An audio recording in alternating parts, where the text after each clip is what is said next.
So సీరియస్గా చెప్తాను, ఒక మంచి మూవీ చూసేసి వచ్చిన ఫీల్ అయితే నాకు ఉందన్నమాట. మూవీ చాలా బాగుంది, ఎస్పెషల్లీ సెకండ్ హాఫ్ అయితే ఎక్సలెంట్గా ఉందన్నమాట. సెకండ్ హాఫ్లో ఉండే ప్రతి ఒక్క సీన్ ఎక్సలెంట్గా ఉంది.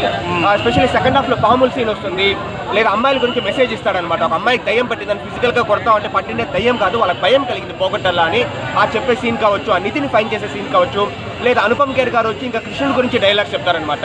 సో అప్పట్లోనే కృష్ణుడు క్లైమేట్ దాని గురించి అంతా డైలాగ్స్ చెప్తారు. సెకండ్ హాఫ్లో ఒక 5-6 సీన్లు, సెకండ్ హాఫ్ మొత్తం ఎక్సలెంట్గా ఉంటుంది మూవీ. బాగుంది బ్రో మూవీ, ఒక మంచి మూవీ చూస్తానని ఫీల్ వస్తుంది. నిఖిల్ పర్ఫార్మెన్స్ ఎలా ఉంది? నిఖిల్ పర్ఫార్మెన్స్ ఎక్సలెంట్ అనమాట. అంటే ఒక సెటిల్డ్ యాక్టింగ్, నిఖిల్ వచ్చేసి ఒక సెటిల్డ్ యాక్టింగ్ క్యారెక్టర్లో లీనమైపోయినాడు అనమాట. అంటే నిఖిల్ క్యారెక్టర్ కూడా చాలా బాగుందన్నమాట. ఫస్ట్ ఆఫ్ ఆల్ ఒక కైండ్ ఆఫ్ దేవుని నేను నమ్మడు అన్నట్లు ఉంటాడనమాట. ఒక కైండ్ ఆఫ్ ఉంటాడు, అంటే దేవుని నమ్మినా నమ్మకపోయినా లైక్ ఇంకా లాస్ట్కి వచ్చేసరికి ఖచ్చితంగా దేవుడు ఉన్నాడు అని నమ్ముతాడనమాట. సో మెసేజ్ ఇచ్చే ప్రయత్నం చేశారా? చాలా మంచి మెసేజ్ ఉంది. లైక్ ఈ ఉమెన్ హరాస్మెంట్, ఉమెన్ అబ్యూస్మెంట్ దాని గురించి మెసేజ్ ఉంది. సో సెకండ్ హాఫ్లో చెప్పాలంటే అంటే